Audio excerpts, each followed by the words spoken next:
Greg McElroy, ESPN college football analyst. He's calling Georgia Ole Miss Saturday, 3:30 Eastern on ABC, and co-host of Mac and Cube in the morning in Alabama, WJOX. How's morale? How you feeling? What's going on, buddy? It's been a long time. How's everything been? Well, it sounds like you're getting important here, and you kind of, you start to kick people to the curb. I get it. I just miss the good old days where we just, went scorched earth on people and took Wonderlic tests. Why don't we just do that? I mean, what's old is new. Let's do it again. When's the last time you used the expression "D's nuts"? I think my last conversation with Coach Saban, so that would have been in July. You're probably not surprised of what he's doing on TV. I think most of America probably is, because these guys are buttoned up. It's like Belichick. Yeah. The number of players who say, you got to be around Belichick. He's got a great sense of humor. I go, well, he's never going to show it to me. I saw glimpses of that with Saban, but what do you see when you're watching game day with him? Well, I find it so funny because I was really curious, like you. Not that I knew he'd be good. He's got great acumen, and he's funny and witty, and he's constantly jabbing. And so I thought that it would carry over. I just didn't know how much of himself we'd see. I thought he'd maybe be a bit guarded, a little tentative early. But the dynamic between him and McAfee cracks me up, man. I don't know whether McAfee's feeding him or he's making him take his tie off, like whatever the circumstances are, it's been pretty funny to see two guys that are kind of opposite ends of the spectrum. Has been hilarious, but I think he's done great. But are you surprised? Like, you've been around him enough. It's just not that surprising. I think people thought that you were going to get some press conference setting Saban where he's trying to force this type of cadence so that he can communicate with his players. But that's not really how he is behind closed doors. Well, he had to go to press conferences. He gets to go to College Game Day. And I think him and McAfee are like a buddy movie where, right, they're just completely opposite. And I think Saban is enough of a competitor. You want to keep up with the level of everybody around you. Whether it's Reese or Desmond or Herbie, McAfee in there, you want to make sure your level is the same, your energy is the same. And I think the surroundings, he's out in the environment there, and you could see it. It kind of, he absorbs it. I was going to ask you about, how the college football regular season has been impacted this year because of the new playoff system. How would you sum that up? I was really concerned about it, Dan. Like, I wouldn't have probably said that publicly. But I was concerned that the one thing that we really had in our bag as college football fans and as people that cover the sport was the do or die nature of the sport. And that concerned me, that if we got rid of that, would the reaction be as strong? And a lot of what makes our sport unique is that we have that debate about who should be, who is, who could be if given the opportunity. If the playing field was level, this team could do whatever. Like, that debate has raged on for 100+ years. Now we have slowly but surely moved away from the debate to playoff formats that are more digestible for fans that don't live it every day. But I was concerned, and I don't know if we know just yet what the long-term impact will be, because if we start seeing Ohio State, Oregon 3 times a year, will that matchup that they play in October mean as much? That I'm genuinely curious about. So I don't know if we'll know the impact yet, but I still get the same reaction from fans every Monday if their team lost. Even though they know, hey, we lost, and at the end of the day, like, we're still in the playoff mix, but Texas was freaking out when they lost the way they lost to Georgia.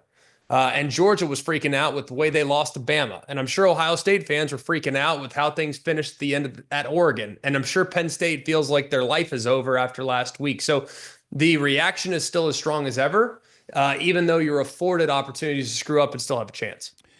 Feels like when people see the brackets and they see BYU in the quarterfinals, that's when you're going to have some people upset. They're like, wait a minute. You got these first-round matchups, and then BYU is right there? Yeah.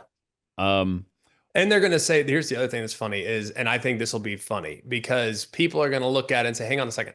So in this conference that we just had to navigate. We had to beat Texas, Georgia, at Ole Miss, Florida at home, a neutral site against Arkansas. And our reward is the same as the team that did not play a single team in the top 25. And they have beaten a bunch of teams that that are 8-4, 7-5. It just, I think that's where people are going to be like, hang on a second, why is the reward for winning the Big Ten the same as winning for the Big 12? And I think that's where we could find some chaos in the future. Yeah, that's what I wonder, the tweaks that are going to be made, because we're never satisfied. We're going to tweak it. We're eventually going to probably have 24 teams, not 12. We're eventually going to go to a pro system. I mean, this is all headed towards, it feels like a conclusion that we've been waiting for. Do you feel that way, that this is where the sport's headed? Whether you want to or not, but it feels like that's where we're going. I think we're heading to further expansion. To what number we get to, I think 16 is most likely, because people are going to look at it and say, all right, well, I want a home game in the playoffs. And now I like having a bye week. That's great. But our fans want a home game in the playoffs. And while the conference championship games have been really valuable for a really long time, do the commissioners and the decision makers eventually determine, all right, is the conference championship game as impactful as it once was under the previous format, or are we better suited maybe getting rid of the conference championship game in favor of more home playoff game environments? And that's what I think will be the conversation that's had down the road. I think we will, in the near term, expand to 14 so that the Big Ten and the SEC are given that first round bye and everybody else has to play a first round game. Because right now for the Big 12 champ to get the same thing as the SEC champ is ridiculous. So I think at some point that's where we'll get to, but I'm not sure they'll be done at 14. I would imagine 16 is the most likely. 24 feels bloated. I don't think we'll get there, but I could certainly see 16 at some point in the future. Have they capped, what is it, $21 million you can spend on your roster? Is that the number? It's dependent on the settlement, which they are estimating somewhere between 20 and 23. Okay. So I don't know if they know exactly where that's headed, but it'll be somewhere in that vicinity, yes. And SMU is spending that kind of, I know Ohio State did, but here comes SMU, and now it's above board. They can do it legally. They don't have to give out Trans Ams or houses or anything. As someone that's from the Dallas-Fort Worth area, I think SMU could easily eclipse $21 million. I think the term was said by people in that closed-door meeting that said, hey, yeah, we won't take a single dollar of television revenue for the next 9 years. You just let us in. Amazing. And what their reaction was, it's only a couple $100 million. It's not that big. That was the reaction. Yeah. A couple $100 million, no problem. 6, 7 of us write a check. I'm going to give you this. You can have SMU's future. Yeah. Or USC's. Ooh, it's a good question. Can I think SMU has the better path, but I'd rather be in the Big Ten. Okay. I just don't know what's going to happen with the ACC. But it's close, which is really what the answer is here. But it's like you said, and I think that you are going to be at a unique advantage. This is just like next level, Dan. So excuse me for pontificating. I'm curious if your thoughts on this. I think there's a certain built-in accountability in small towns where the players are extremely recognizable.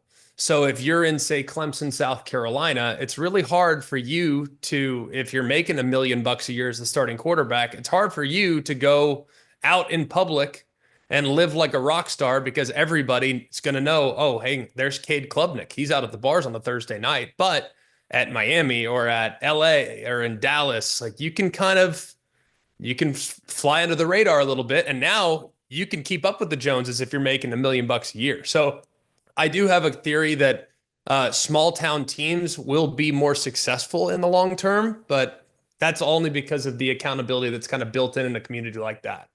I was in a steakhouse in an SEC city, and there was a very expensive car out front, and it was running.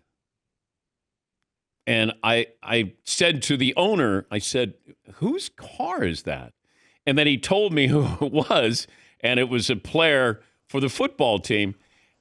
Personalized license plate, like it. You couldn't have, if you were trying. You wanted everybody to see. He did a great job in letting everybody see. Yeah. That's my car, and I'm like, golly. That's an expensive car out there. And he just left it running while he was inside getting something to eat. I was like, all right.